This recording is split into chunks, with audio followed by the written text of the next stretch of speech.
Good morning, students. Welcome to Telangana Model School Junior College webinars.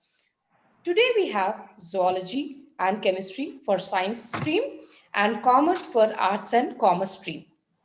Today in zoology session, you will be knowing and learning about what is life, living organisms and its properties, aim and scope of zoology, and also you'll be learning about various branches of zoology and their definitions. And at the end of the session, you'll be also knowing about need or importance of classification. Okay, now today we have with us Pulipati Krantikumar, PGT, Karvirala from Suryapet district. He has vast 10 years of experience in teaching and also he worked as district resource person and state resource person for the various teachers training programs. And he is also a key role person in errata and content development in textbooks writing. I welcome Kranti Kumar sir. Sir, good morning. Welcome. Good morning, madam. Thank you for your kind words.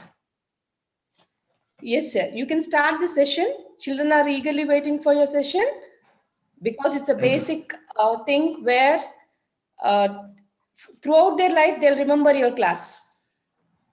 Okay, thank you very much. Good morning, Yeah. students. How are you all? I hope you all are well. So, you have studied biology up to 10th class. What is biology? Yes, biology is the study of life of living organisms. Is a living strategy common in all the living organisms? No. Living organisms exhibit different living strategies. These differences we call diversity. Today, we will discuss diversity of living world.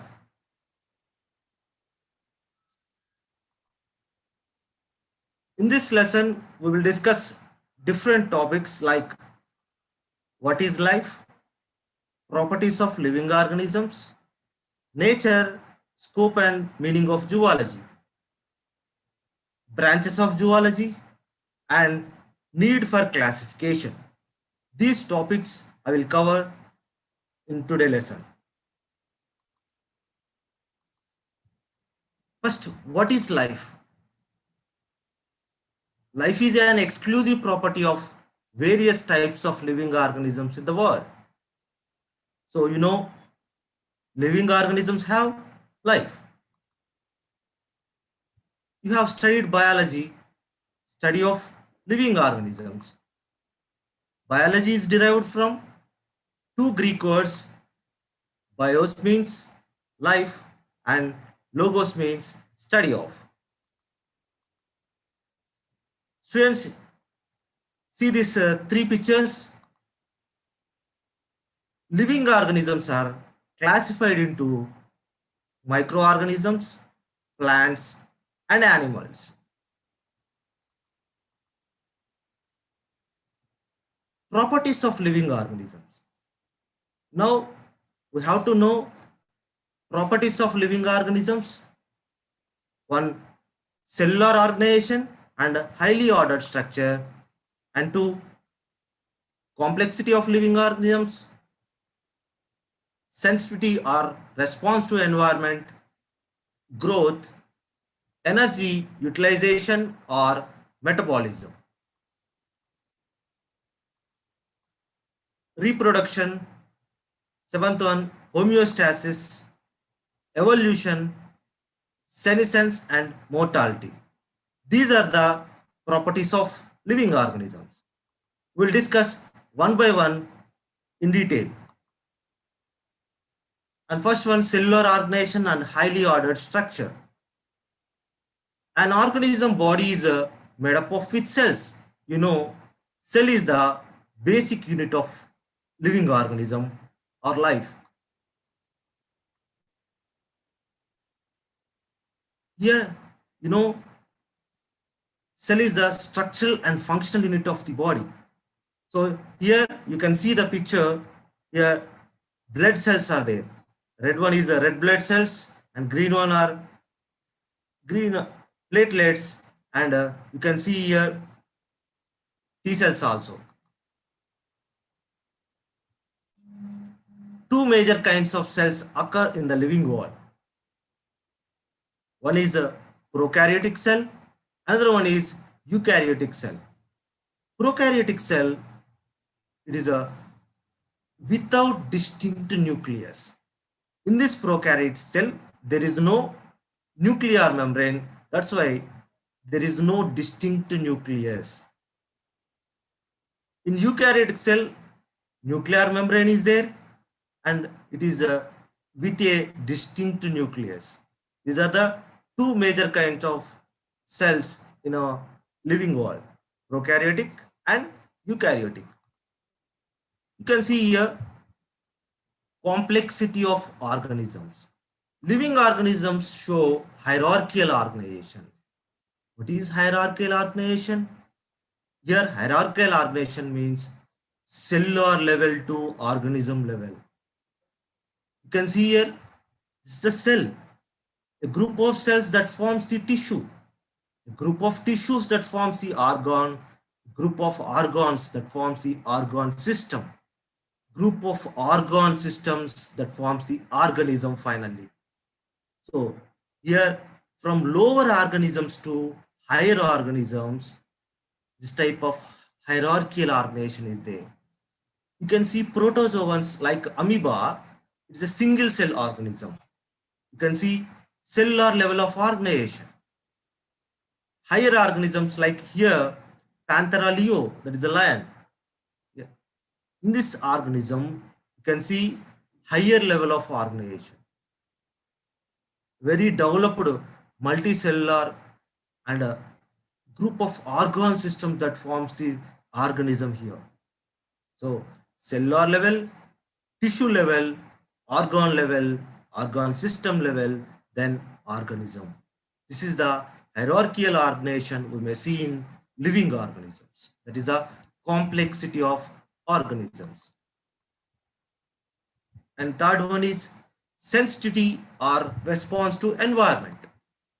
Here you can see one mosquito is biting. You have experience at night time, mosquito biting. Whenever mosquito biting, we'll do some response. We'll kill the mosquito with our hand. Here, what is happening? Mosquito biting is stimulus. We will do killing of mosquito, that is a response. Here, showing of response to external or internal stimuli received through various kind of sense organs, that is sensitivity or response to environment. Here mosquito biting is the stimulus, killing of mosquito with the hand is the response. Skin is the sense organ. Not only the skin, we have 5 sense organs. These sense organs, they have receptors. These receptors receiving the information from environment.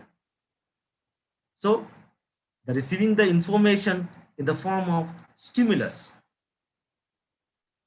Our sense organs receiving information sent to our nervous system, then nervous system will send the signal to respective organs for the response. So this is we may see in living organisms, that is a sensitivity or response to environment. Next, here response to environmental stimuli, which could be physical, chemical and biological. Here you can see one picture. It is the phototropism. Plants respond to external factors like light, water, temperature, other organisms, pollutants, etc. Here plant growing towards light. That is a phototropism. Here plant is a living organism. It responds to the environment. That is a sensitivity or response to environment. It is a living organism's property.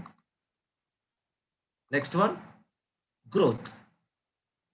Increase in mass and increase in number. That is the growth. By the cell division, cell number will increase. And you can see here cell growth. Here increase in mass and here increase in number. Increase in mass and also increase in number, that we consider as growth. Plants division occurs continuously. Plants grow continuously. But in animals, it extends to certain age. Division also enables to replace lost cells. So if any injury happened to the living organisms, in that dead cells are replaced by the new cells by the cell division. And non-living grow with accumulation of material on surface. You can see here mountains, boulders, and here sand mounds also. That's why here the growth takes place by the accumulation of material. That's why we cannot take growth as a defining property of living organisms. Metabolism. What is metabolism? The sum total of all the chemical reactions occurring in the bodies of organisms. That is metabolism. Generally, living organisms made up of with chemicals. Our body consists several chemicals.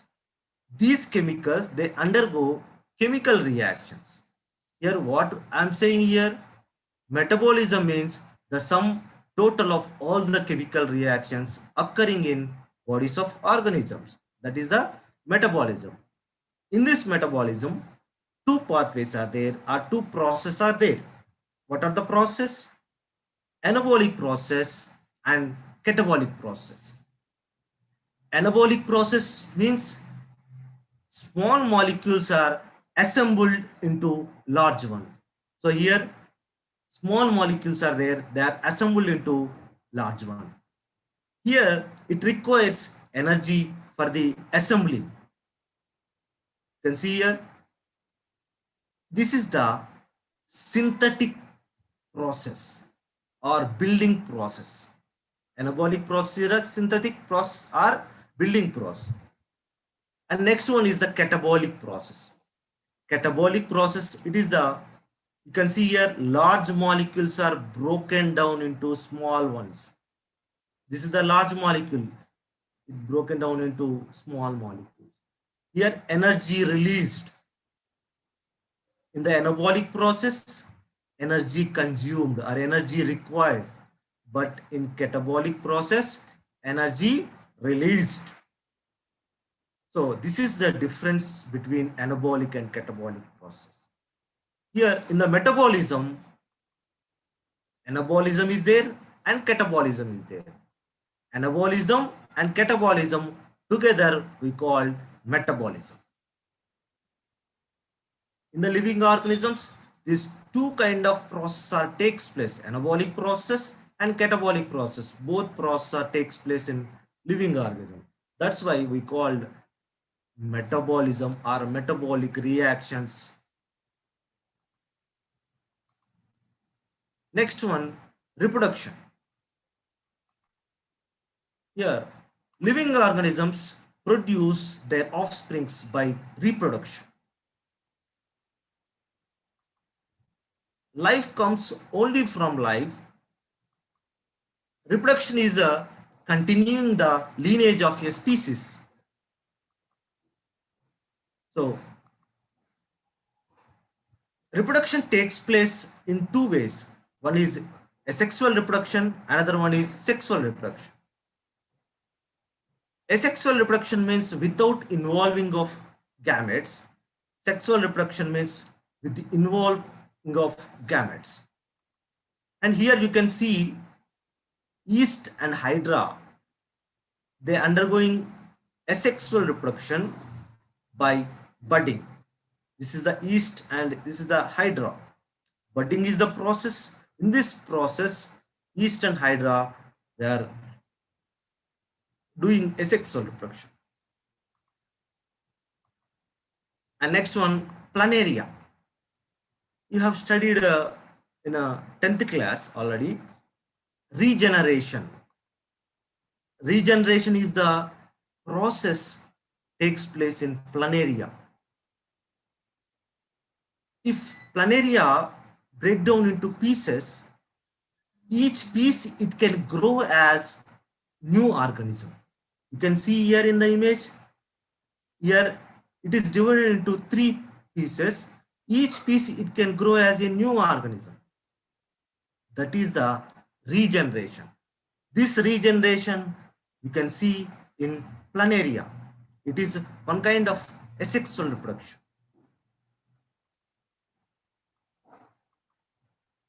Unicellular organisms like bacteria, algae, amoeba,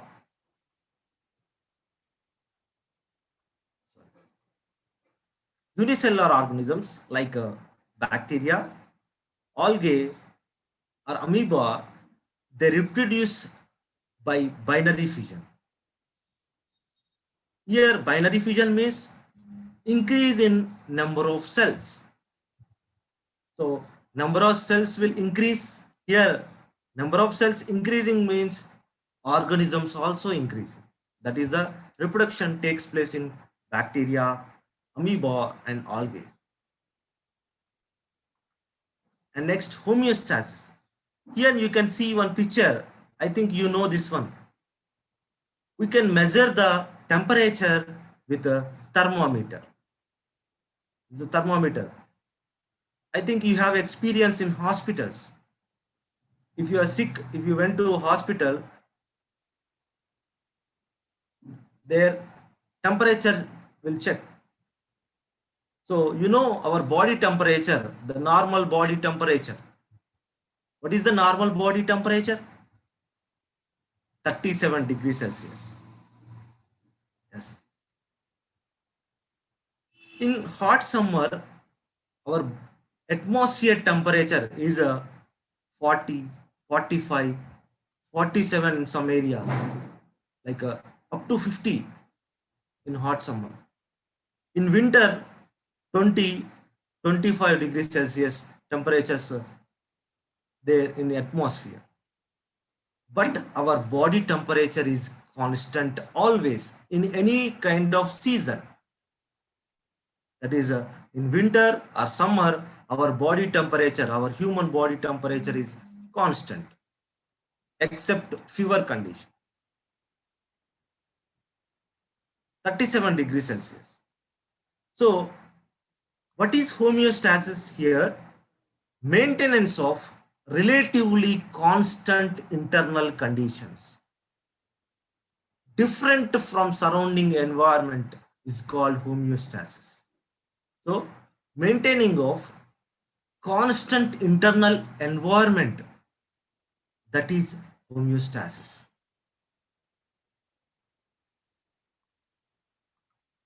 And here, not only the temperature,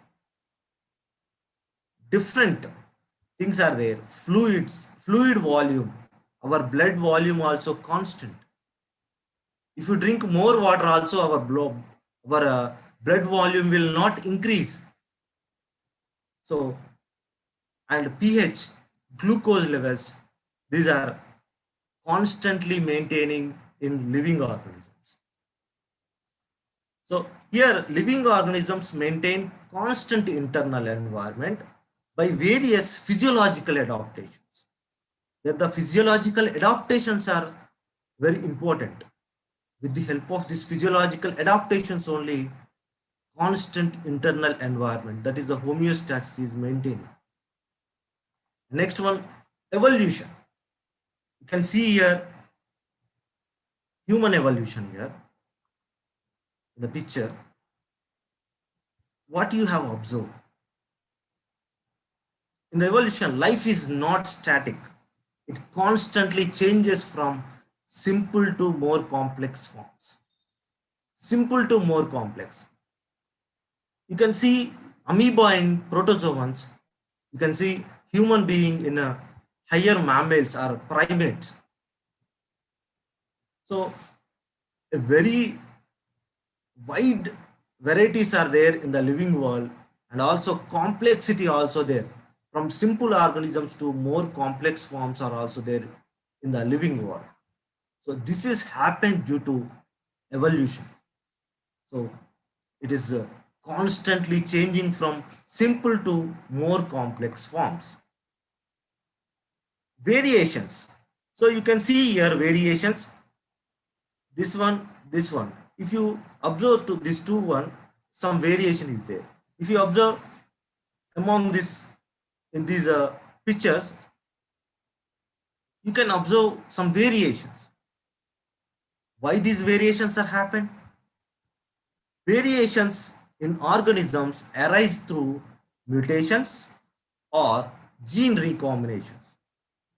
So mutations or gene recombinations, they are responsible for variations. Charles Darwin. Charles Darwin, he stated natural selection theory. In this theory, accumulate the beneficial variations over a period of time. In the living organisms, beneficial variations accumulation takes place. Beneficial variations accumulation takes place in the living organisms. So they tend to evolve gradually into new type of organisms or new species. New species formation takes place by the accumulation of beneficial variations. This is the natural selection theory. And finally, the concept of natural selection theory is a struggle for existence. Struggle for existence. The organisms will survive the struggle for existence. Here, stronger one will be there in the nature. The weaker one will eliminated from the nature. That is takes place by the evolution. You can see here birth, grow into mature form, and finally die. So living beings are born, grow into mature forms, undergo aging process, and finally die.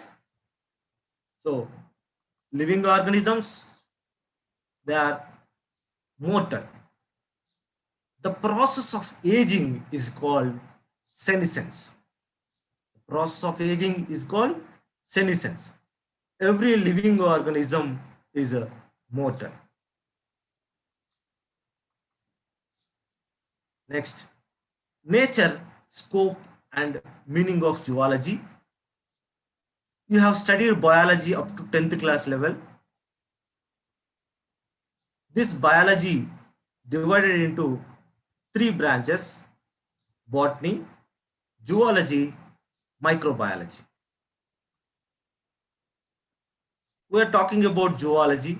You know botany. Botany, that is the study of plants, and microbiology, that is the study of microorganisms. Now we are talking about zoology. Zoology, it is derived from two words. Zoon means animal, logos means study or knowledge. Zoology is animal science. Part of biological science or biology, which deals with the study of various aspects of animals, from lower organisms like sponges to higher organisms, mammals like mammals. So here we will study the various aspects of animals in zoology. Aim of zoology. What is the aim of zoology? To explain the animal world in terms of scientific principles. With the help of scientific principles, we are explaining the animals. That is the aim of zoology. Zoology is studied as pure science.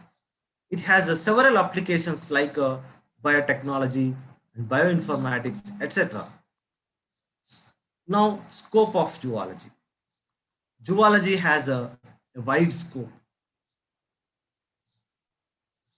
in agriculture, aquaculture, animal husbandry, human health, diseases, veterinary science, apiculture, sericulture, pharmacology, animal breeding, whatnot.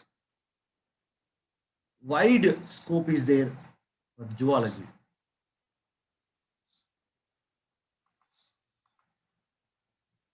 Now, branches of zoology. The first one is taxonomy. Taxonomy, it is derived from two words, taxis, nomos. Taxis means arrangement, nomos means rule or custom. Based on rules, we are arranging the organisms. That is the taxonomy. In this taxonomy, what is taxonomy here? It is the theory and practice of identification, nomenclature, and classification of organisms. Here, three terms are very important in taxonomy. One is identification, nomenclature, and classification of organisms. Taxonomy, the term coined by A.P.D. Kondor. And next branch is morphology. Morphos means form, logos means study. It deals with the study of form, size, shape, color, and structure of various organisms and their tissues, organs, and organ systems, etc. In this morphology, we will study external structures like form, shape, color, and structure, and internal structures like tissues, organs, and organ systems. This morphology is divided into two branches like external morphology and internal morphology. What is external morphology? External morphology is the study of external characters of an organism. Here we will study the external characters like size, shape, color, structure. What we observe with our naked eye. That is the external morphology. And next one, internal morphology. In this internal morphology, we will study the internal structure. This internal morphology again have two branches. One is anatomy, another one is histology. Anatomy, it is derived from two words. Ano means up, to means cutting. So if you cut the upper region, what we observe inside of the organism, that is the internal arrangement of organs. So in the anatomy, we will study the internal arrangement of organs. What is histology? Histology is derived from two words, histos, that is a tissue, logos, study. Study of microscopic structures of different tissues. The histology, we will study the different tissues. These tissues we can observe under microscope. So that is histology. In the internal morphology, two branches are there. One is anatomy. Here we'll study the internal arrangement of the different organs. Histology, in this we'll study the microscopic structure of different tissues. Histology we also call as microanatomy. And next one, cytology.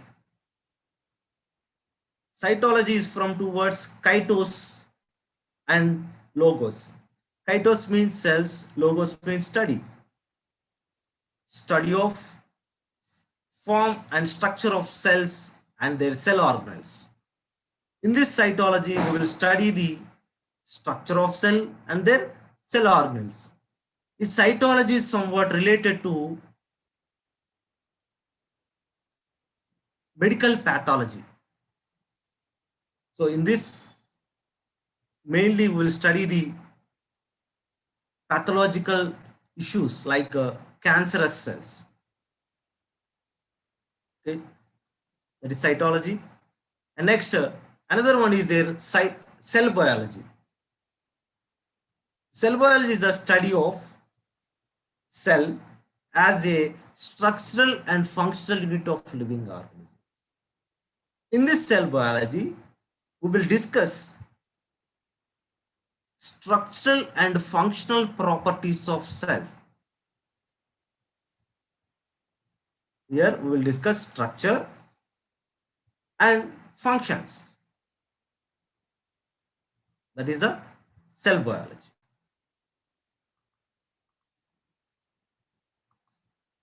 Physiology. In the morphology, we saw structure. But in physiology, we will learn function.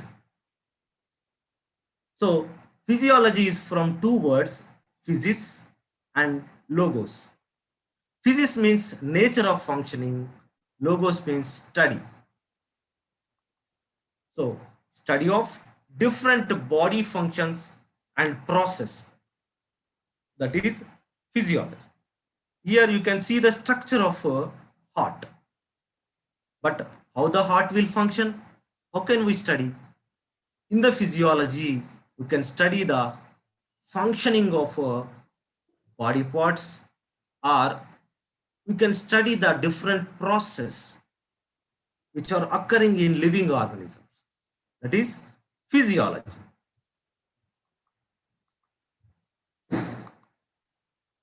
You can see here beautiful embryo. Now we talk about embryology. Embryology, embryon means embryo, logos means study. This embryology is also called developmental biology. In this embryology, we will study the events which are occurring in the development, like fertilization, cleavages, early growth, and differentiation of zygote into embryo. These are the events we will study in embryology or developmental biology. So, from fertilization to embryo, these events we will study in embryology or developmental biology. And next one, you can see how the organisms are evolved from origin of life to higher organisms like primates or human being. So here you can see work in progress. Evolution is a continuation process. Now we talk about evolution. E out. In the evolution, E and volva, these two words are there. E means out, volva means roll. The meaning is unfolding. The study of origin of life and continuous genetic adaptations of organisms to the environment. Evolution means we can study from origin of life to what are the genetic adaptations are continuously happening in organisms, that we will study in evolution.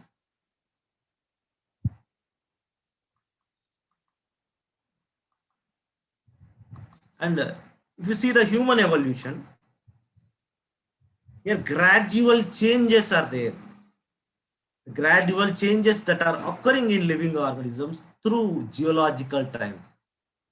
With respect to the geological time, gradual changes are happening in living organisms that we will discuss in evolution. So Herbert Spencer, he coined the term organic evolution. You can see this picture. Have you seen this type of animal? I think you saw this type of animals in Jurassic Park movie. It is a Chaetosaurus, like dinosaurs. This structure is there in Hyderabad, that is a Birla Science Center.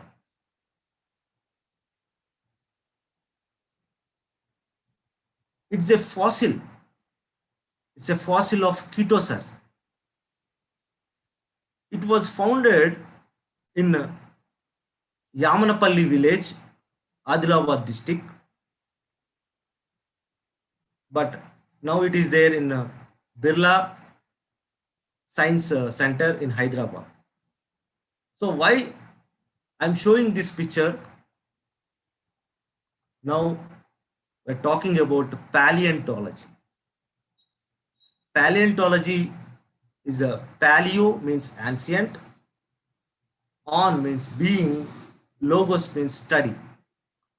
So study of fossilized remains of organisms of the past geological ages, which are extincted, which are not there now, those organisms we can study through fossils.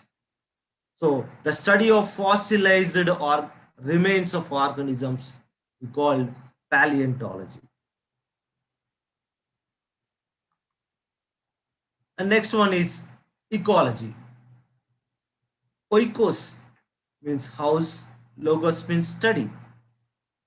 Study of living organisms in relation to the other living organisms, that is biotic factors and abiotic factors.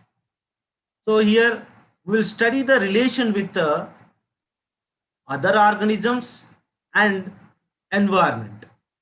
Environment means abiotic factors like light, temperature, pressure, humidity. These are the abiotic factors. And other organisms, those are the biotic factors. So here living organisms having relation with other organisms and environment. So this study we call ecology. Haeckel, he coined the term ecology. And next one, genetics. Gen means to grow into. In this genetics, we will study the inheritance of characters from one generation to next. From one generation to the next generation. How the characters are transmitting from parents to offsprings. Parents to offsprings. That we will study. That is the inheritance. In this heredity and variations, some characters are transmitting exactly to the offsprings. That is the heredity. Same characters we may see in parents and offsprings, but some characters are different. That we call variations. So Bateson, he coined the term genetics.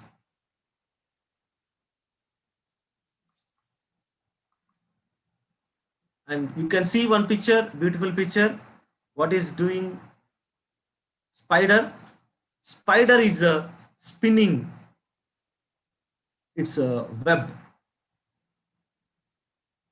So the spinning of web of spider is it's a behavior. So now we talk about ethology. Ethos means character. The study of animal behavior based on the observation, recording, analysis of functions of the animals, with special attention to physiological, ecological, and evolutionary aspects.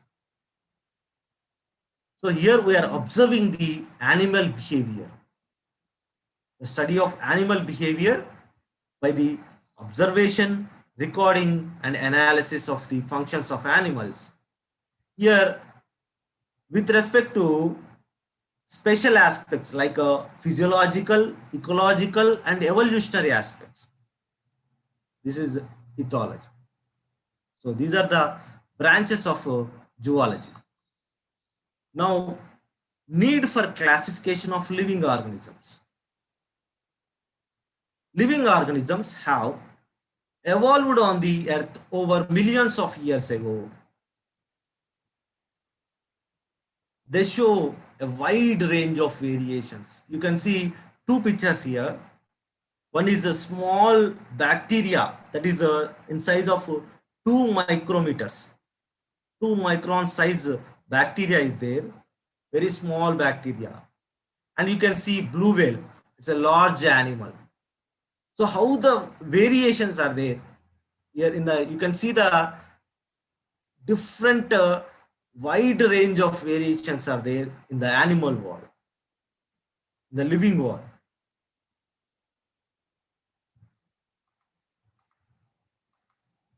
So these kind of wide variations are there in the living world. To understand and study all the living organisms is impossible. We cannot study all the living organisms, is impossible. Our lifespan is it is not sufficient to study all the living organisms. So that is impossible. That's why what we have done, if they are arranged into different groups based on their similarities in characteristics, based on the similarities in their characteristics, we are arranged into different groups. Then it is easier to study the different groups as a whole. This is classification. So make them into groups. We are arranging based on their similarities in characteristics. That is the classification. So that is the need for classification. It is the need for classification. In this classification, you can see here, four things are very much essential. One is characterization. Characterization means what are the characters are present in that particular living organism. Next, identification. Identification. We have to identify that particular organism. Then nomenclature. Nomenclature means naming process. Naming process. We have to give some name to that particular organism. Then classification.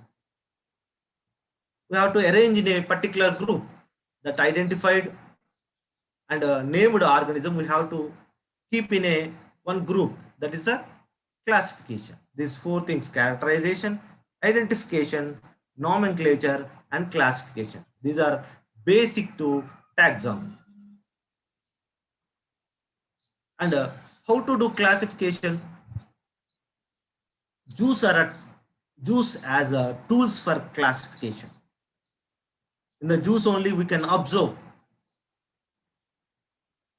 Wild animals are protected and are similar to their natural habitat.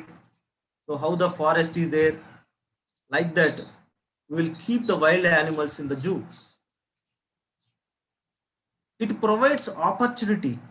The zoos are providing opportunity for studying the behavior of food habits of the animals. And we can observe their characters. And some famous zoos in India: Zoological Park, Mysore; Nehru Zoological Park, Hyderabad; Trivandrum Zoo, it is in Kerala; and Chennai Zoo in Tamil Nadu. So Zoological Park, Mysore, it is in Karnataka. So you know it is a Hyderabad, that is in Telangana. So It is a lion from Mysore Zoo.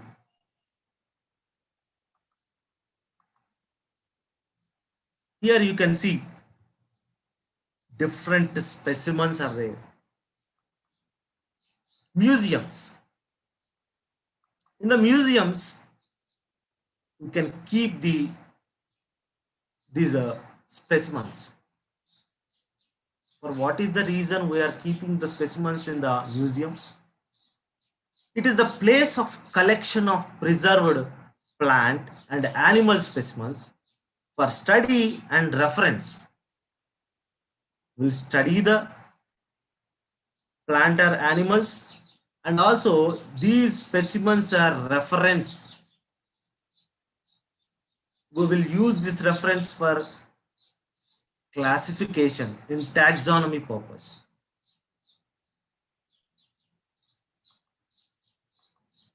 And next one, specimens are preserved in containers or jars in preservative solutions and can be preserved as dry also. Some kind of specimens we can preserve as dry also, but some kind of specimens we will preserve in special jars or containers with preservative solutions like formalin. Mostly formalin we will use as a preservative solution in laboratories or in museums. So here zoos and museums these are the tools for classification. And you can see here it's an insect box and it's a stuffed specimen. In the museums, insects are preserved in insects box after collecting and killing and pinning. So we'll collect the insects and kill, then pinning in the insect box. Why? For study and for reference. And you can see a beautiful bird. It is a stuffed and preserved specimen. Large animals will keep like this. Here, how to stuff? We will use a coconut peel. The coconut peel we will use for stuffing. So in this way, we will preserve the insects and also we will preserve the large animals in museums.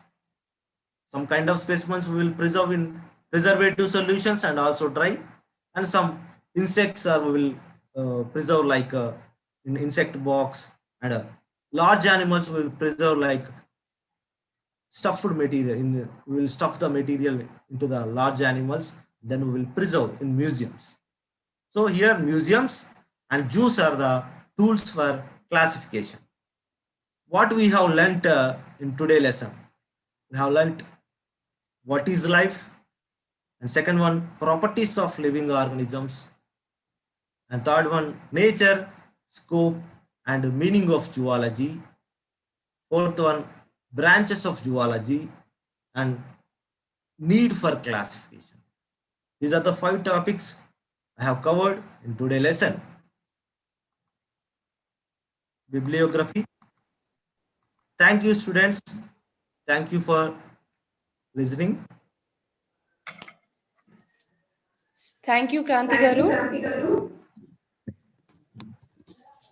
Sir, it was very informative session, and the students have been benefited from this session. Students, if you would have missed any of the live stream, or you want to know more about this, like listening to it for twice or thrice, you can visit our channel n number of times. Okay, revisit our channel n number of times and see that you write running notes, because it is the basic foundation class. Without this, we cannot move ahead. Okay, now, and also for the further new lessons to come on, like you have to subscribe our channel so that you won't miss any of the new lessons, not only zoology, any of the classes. Okay, so once you subscribe, what happens? You'll get the notifications, so you won't miss any classes. Now, have a great day, children. Now, don't move from the place because we have chemistry session too. Okay, we'll come back after taking 2 minutes break. Have a great day, children.